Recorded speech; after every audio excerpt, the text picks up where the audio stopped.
After hours and hours of researching about the topic of passion and purpose, I can say I finally wake up out of bed excited to do my work because I love the things that I do. I finally regained back my love for learning, which I thought was not really possible. So in 2023, I was lost in life. While my friends were finally figuring out their life and getting jobs, I was the other one on the other side having an identity crisis. Like there were so many different paths in front of me and I really didn't know what I wanted to do. My friends were saying to do this and my parents were saying to do that, and I also wanted to do something else, but I was not quite sure what was that thing that I really liked doing. I tried different things. I tried YouTube. YouTube is like my passion, but the problem is that I was not uploading the things that I loved and I burned out. But after hours and hours of researching about the topic of passion and purpose, I can say I finally wake up out of bed excited to do my work because I love the things that I do. I finally regained back my love for learning, which I thought was not really possible because I used to be this kid that hated learning in school, but I was finally able to get back my love for learning once I found what I love to learn. So in today's video, I'm going to tell you the exact strategy that I used to find my purpose and my passions in life, and I also got a free gift for you guys in the end. So without wasting any more time, let's get started. Now in your path to finding your purpose and your passions in life, it first of all starts with finding your curiosities, right? If you don't know what you're curious about and what you love learning, it will be very hard to find your passions and then your purpose, right? So first of all, in order to find what made you curious or makes you curious, first of all, you need to do some self-reflection and self-exploration. Like when we were kids, we knew what we really liked. We knew what are the things that we like. We knew what are the things that we didn't like. After like some time, after we kept on growing up, the problem was that we started listening and absorbing other people's ideas. We started listening to society, our parents telling us to do this and that, and our friends telling us to do this or you could do that, and we are trying to like fit in with these people. And when we try to do that, and as we grow up, we forget the things that actually made us unique. We become a different person. We are not our unique self. Our uniqueness fades away. So how do we actually find this uniqueness? You need to think about your childhood because you were your unique self when you were a child, right? But the problem is we don't have a time machine to go back. That's the problem.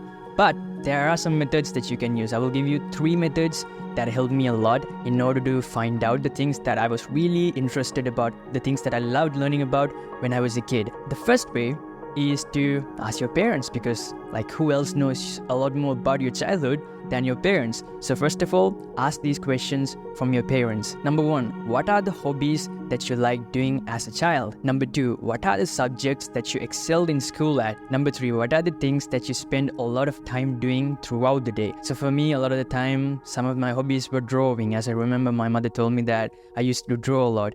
And some of the things that I drew, I remember the things that I drew, like I used to draw like aliens and paranormal stuff, and I used to draw like dinosaurs, and that was kind of like the things that I used to draw. I know I'm a weird kid, but that weirdness is what makes me unique, and that weirdness within you is what makes you unique. So you need to figure out those things. Now the second way that you can find a lot more about yourself is by asking your friends, your closest friends. You can ask them some questions to figure more about yourself. Number 1, what do you think is my greatest strength? Number 2, what talent or skill of mine are you impressed by? Number 3, what's the first word that comes to your mind when you think of me? Now the second method to knowing a little bit more about yourself is by taking a personality test. Now on the internet there are so many different personality tests that you can try, but the one that I highly recommend is the Myers-Briggs personality test, which has like 16 personalities, and according to the answers that you give, you'll be given a personality type. For me, it was INFJ, and when I went through the report, I was really surprised that how can this thing understand me? I felt very understood after reading the report, so you might also feel like that. So what you need to do is take a paper and write down the things that you resonate with, right? Go through the report and write down the things that you actually resonate with. And they will also be giving some things such as your weaknesses and your strengths as well according to your personality type. Write the ones that you resonate with, okay? So this way you can find some of your strengths and weaknesses. And the other thing is to write down the famous people that have the same personality type as you and also their professions, because this is going to be useful later on. I'll tell you why this will be useful later on.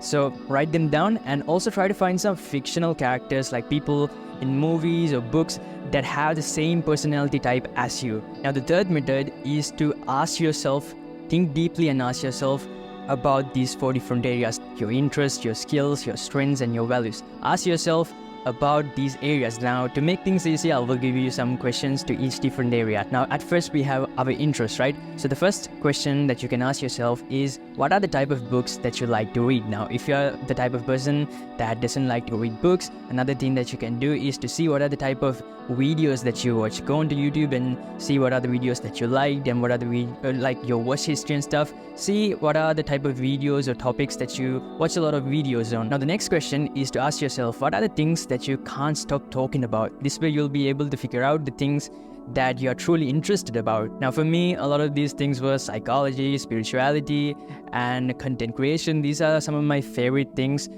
to research about, and I like studying about them. Now the second thing is your skills. Right now, how do we find our skills? Ask yourself these questions. What subject did you excel in school at? What activities did you enjoy doing? What gets you into the flow state of mind, the state of mind where you don't feel the time going and you get your work done, you're very focused and you really can't feel the time going, and once you look at the time, you see that hours have gone by but you didn't really feel it. Now the next area are your strengths. Ask these questions. What have I accomplished that I'm proud of? What problems have I solved in my life? What do I get complimented on? The next area is values. What problem you want to solve in the world? What inspires you? People you look up to, and why? Now after you write down the answers to those questions that you did in those 3 type of methods, now what you need to do is to combine different things and also see whether you can find any similarities. I will give you an example. Now, some of the things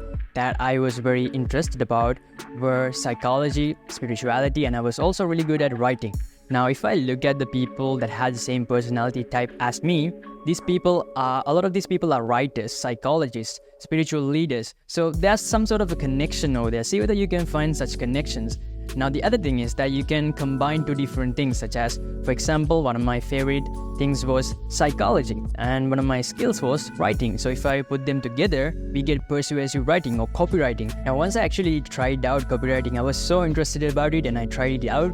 I just fell in love with it. I kept on practicing each and every single day. I kept on practicing. Today I still practice this and I try to read more books and learn about it, and I'm really interested about the topic. Now the thing is, once you find the thing or the things that you love learning about, it becomes a lot easier to learn about that. You are able to learn about that specific topic a lot more faster, and you're able to retain a lot of more information, because let's say you are told to study something that you don't really like. It's so hard to remember the things, right? It's so hard to retain the information. It's so hard to learn it very fast. But if you do something that you truly love, it's a lot easier. The whole process is a lot more enjoyable, and you retain a lot more information and you learn a lot more faster. And I have this thing in my mind, which is that if you don't love learning, you still haven't found what you like to learn about. Because if I was this kid that didn't really like learning, right? If that type of kid can go on to being obsessed with learning, I think you can do that too. So find things that makes you interested to learn about. Find your curiosities. Now the next thing is that if you are a person that didn't do that well in school, if you are the type of person that didn't do well in a lot of different subjects, I used to be the same kid as well. But here's the thing. If you're thinking that you're not intelligent, that is not true, because usually schools, they focus on a few different types of intelligences, but there are many different types of intelligences. According to the psychologist Harvard Gardner's book, The Frames of Mind, there are many different types of intelligences. Now, see whether you resonate with any of these, because we have some of these different type of intelligences that we are a lot more stronger than others at. The first type of intelligence is musical intelligence. These type of people are really good with music. They love music. They're really good with understanding rhythms. And for example, let's say that they heard some sort of tone, they are able to go back and play it again. See whether you have this type of intelligence. These type of people are musicians and singers. They are really good at playing musical instruments. Now the second type of intelligence is naturalistic intelligence. This was very useful back in the day for our ancestors, the hunter-gatherers, because it was very important to understand the environment and the animals, right? We had to hunt and we had to gather. But now this can also be very important if you're the type of person that likes to learn a lot more about the environment, you like plants and animals. This might be one of the intelligence that you are stronger at. And these type of people are people like zoologists, vets, even farmers, gardeners. Now the next type of intelligence is visual or spatial intelligence. This is the type of intelligence where you have the ability to visualize 3D objects in your mind and you have the ability to manipulate them in your mind. Now the fourth type of intelligence is bodily and kinesthetic intelligence. This is the intelligence where your body and mind are in harmony with each other. These type of people are people like athletes and people like dancers.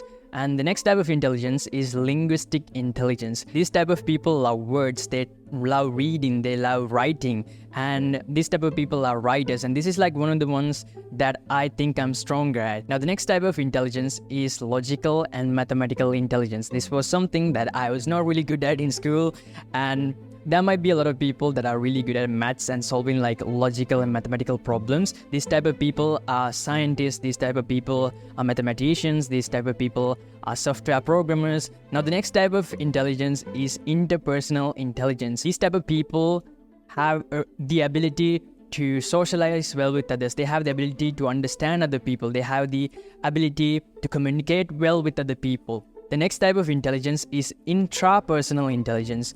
This is the type of intelligence where you are able to think deeply about yourself. You understand yourself a lot more. You understand your emotions, your thoughts, your feelings. You understand them a lot more than others. The next type of intelligence is existential intelligence. This is the type of intelligence where you like to think about very deep topics like why are we here? What are humans? What is our mission on earth?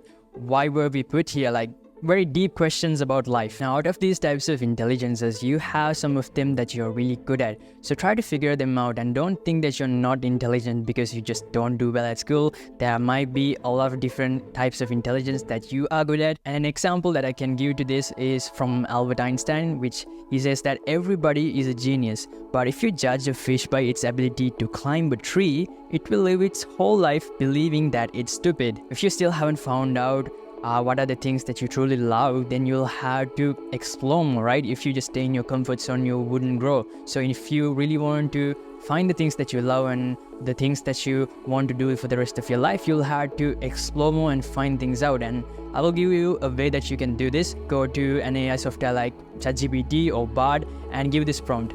Give me a list of 50 different hobbies and go through that and see what are the things that you like, write them down. Now out of the ones that you wrote down, try them out and see whether you really like them. Now, when it comes to purpose, something that I want to talk about is that for some people, they are lucky. They might find their purpose a lot more easily and a lot more faster than other people. But for a lot more people like me, purpose is not really a straight path.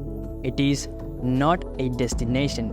It is a journey. Your purpose is a journey and it is a combination of your passions, right? First of all, you have your curiosities, then your curiosities lead you to your passion, and you just don't have only one single passion, right? You have a lot of different passions. Now, when you're going through the process of identifying your passions, don't be afraid to fail, because through failure, you find out what are the things that you love and what are the things you don't like, right? You learn a lot of different things. You learn a lot of different skills. You go to one passion, you learn a lot of skills from that. You go to another passion, then you learn some skills from that. Then you go to another one, and you learn a lot of different things from different places. And then what you need to do is you need to combine them. And when you combine them, you become a unique individual, right? You might even create a whole different skill out of the different things that you learn. And there's this quote by one of my favorite authors, who is Robert Greene: "The future belongs to those who learn more skills and combine them in creative ways." Another thing that I want to talk about failure is that if there are some weaknesses in you, right, they might be because you need to overcome them. These weaknesses can be your biggest strengths later on in life. So remember, your biggest weaknesses can be your biggest strengths when you learn how to fix them. Now, in your journey of exploring your curiosities, of finding your curiosities, let dopamine act as your compass, right? Dopamine is the neuromodulator in your brain that motivates you to take action. But there's a problem. The problem is cheap dopamine, right? There are so many cheap ways that we can get dopamine, like social media, junk food. So if you go in that sort of path, you will head into a worse place, right? You wouldn't be going in the right path. So try to identify what are the good ones and the bad ones, and try to limit and avoid these bad ones and try to go in the good areas. Now, don't be the type of person that doesn't take any action after watching this video. I have given a free Notion template. That's the gift that I have for you. Go ahead and take it and see what are the different ways that you can combine things. All the methods that I talked about are in that Notion template. So go ahead and check it out.